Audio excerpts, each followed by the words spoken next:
StadiumDB.com presents Skybet League One Stadiums 2023-2024. Welcome! We are all familiar with Premier League stadia, and the new Championship season also promises to be exciting. But what's happening at the lower level of English football? Take a look at all the venues where League One footballers will be fighting for promotion to a higher tier in the 2023-24 season. There are 24 in total, and we'll start with the smallest. 24th place, Highbury Stadium. Capacity 5,137. Fleetwood Town FC. First game at the site was played in early September 1939, but as World War II broke out, fans had to wait several years for another fixture. During its first decades, it wasn't used only by football side Fleetwood Town, but also by local speedway team 1948-1952. Thus the large distance between two sections and the pitch, which wasn't reduced until 2008. 23rd place, Pirelli Stadium. Capacity 6,912. Burton Albion FC. The Pirelli Stadium was opened in 2005 and is almost a stone's throw from the site of their old Elton Park ground, which is now a housing estate located across the road from the venue. Burton Albion's Pirelli Stadium has not undergone a lot of changes. There have been a few minor tweaks to the ground's capacity, but Burton's Albion Arena was built in 2005. That means it is relatively new compared to that of most teams in the Football League. 22nd place, Completely-Suzuki Stadium. Capacity 7,200. Cheltenham Town FC. The ground was a gift from a local brewery back in 1927, and it was inhabited by Cheltenham Town in 1932. Although since the beginning in 1927 it had been officially named Victory Sports Ground, the most frequently used name became Wotton Road, along with the tradition of calling stadiums by their address. 21st place, the Lamex Stadium. Capacity 7,318. Stevenage FC. The Lamex Stadium has been improved recently with an opening of a new north stand at the end of the ground in December 2019. This new covered all-seated stand replaced a small terrace and has a capacity of 1,428 seats housed in one single tier. The rest of the ground is also modern and tidy-looking, and unusually for a new venue still has a bit of individual character about it. 20th place, Sixfields Stadium. Capacity 7,700. Northampton Town FC. On one side in the new East Stand, which was first opened to supporters in 2016, however, it still has works to be completed. This covered stand has a current capacity of 1,009 seats housed in a single tier. On the other side of the ground is the large West main stand. This two-tiered affair is all-seated and covered and is free of any supporting pillars. 19th place, Abbey Stadium. Capacity 8,127. Cambridge United FC. In the 1990s, United had a chance to win a Premier League promotion spot, but instead went down by 4 tiers, thus losing any hope for stadium improvement. Officials refused to install the recommended plastic seats all around the ground, arguing they would only do that when advancing to a league requiring such facilities. In 2004, further financial trouble caused the club to sell Abbey Stadium to a private entity. 18th place, St. James's Park. Capacity 8,219. Exeter City. Like many stadiums across England, this one also underwent the most significant changes following the Hillsborough disaster. However, in Exeter's case, it was significantly more painful, as the club went into administration in 1994 and had to sell the ground. It then went into the hands of private developers and was bought back by the City Council to safeguard the club's existence. 17th place, Breyer Group Stadium. Capacity 9,241. Leyton Orient FC. The ground, which many fans still refer to as its original name of Brisbane Road, has seen a lot of redevelopment in recent years with the construction of 3 new stands. Finance for this has chiefly come from the proceeds of selling parts of the Brisbane Road site to a property developer. Near the ground in Coronation Gardens is a statue of former Orient, West Brom and Real Madrid player Laurie Cunningham. 16th place, Adams Park, capacity 9,555, Wycombe Wanderers FC. On one side of the ground is the impressive-looking Frank Adams stand, opened in 1996. This was named in memory of the man who originally donated to the club their previous ground at Lokes Park. Away fans are mostly located at one end of the venue in the Dreams stand, where just over 2,000 supporters can be accommodated. 15th place, Bristol Memorial Stadium, capacity 9,834, Bristol Rovers FC. Although the ground has existed since 1921, it was only in 1996 that football started being played here regularly. Bristol Rovers FC took advantage of the home side Bristol Rugby seeking extra funding in difficult situation and moved in as a shareholder, claiming majority. From the start, Rovers could use the new West Stand with skyboxes that was erected the very same year. 14th place, Montgomery Waters Meadow Stadium, capacity 9,875, Shrewsbury Town FC. In 2017, the stadium was renamed the Montgomery Waters Meadow Stadium in a corporate sponsorship deal. Montgomery Waters is a leading bottled water supplier. Before moving to the new Meadow, the club played between 1910 and 2007 at Gay Meadow. The stadium, which is located on the outskirts of Shrewsbury, has 4 separate stands, which are simple single-tiered covered ones. 13th place, LNER Stadium, capacity 10,669, Lincoln City FC. Nicknamed the Imps after the legend of the Lincoln Imp, they have played at 10,120 capacity LNER Stadium since their move to the John O'Gons in 1895. If the planned investments are successful, it could expand LNER Stadium's capacity from 10,669 to 11,500.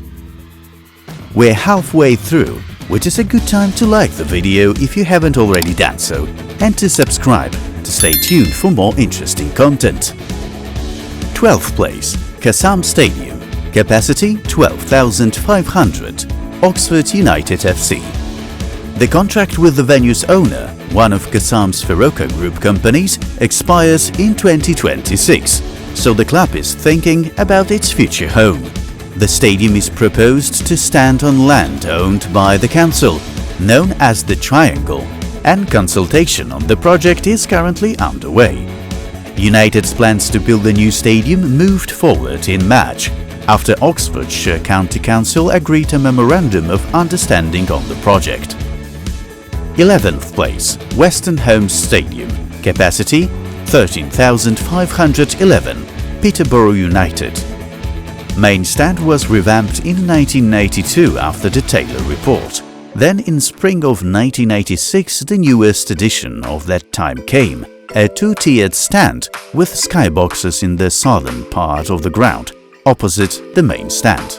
After this major change, fans had to wait until November 2014 to see the new eastern stand with some 2,500 seats. 10th place, Vale Park, capacity 15,036, Port Vale FC. In the mid-1980s, problems appeared as capacity fell to just over 16,000 for safety reasons. Late 1980s saw hundreds of thousands spent on floodlight improvements, scoreboard and spectator facilities, like the first of its kind in the UK disabled section. But these efforts didn't solve size problems. Inspectors cut capacity again to 12,000. No wonder intensive work started in early 1990s to convert the ground into an all-seater, and the last game with terraces took place in late 1998. 9th place, Bloomfield Road, capacity 16,616, Blackpool FC. Bloomfield Road has modern stands on 3 sides with the corners in between these stands also filled with seating. These 3 permanent sides are of similar design, being single-tiered, all of the same height, seated and covered. Outside the stadium, behind the north stand, is a statue of the former Blackpool legend Stan Mortensen, whilst outside the main entrance is a statue of Jimmy Amfield. 8th place, Brunton Park, capacity 17,949, Carlisle United FC. Outside the ground entrance is a statue of former Carlisle favourite, Hughie McLamoyle, who over 3 separate spells at the club scored 91 goals in 189 appearances. Another unusual aspect of the ground is that the central point of the east stand is located just off the halfway line. This means that one side of the stand extends past the 1-goal line, whilst the other side falls short of this. This was due to the fact that the club were intending to rebuild the whole ground and move the pitch a few yards further north, but alas, the development funds ran dry. 7th place, Fratton Park, capacity 19,669, Portsmouth FC. The arena, whose location has been in the centre of the city of the South Coast since 1899, is undergoing renovations in order to bring it up to date and have its capacity, which is now little over 20,000 increased. The Milton end has been fully dismantled in order to connect it to the nearby North Stand, which will expand its capacity to 3,200. The renovation project started in 2020. 6th place, Oakwell Stadium, capacity 23,287, Barnsley FC. Oakwell is a mostly modern ground. On one side is the particularly attractive 2-tiered covered east stand, running along one side of the pitch.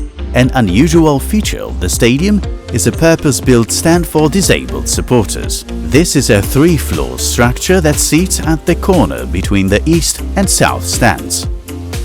5th place, Select Car Leasing Stadium, capacity 24,161, Reading FC.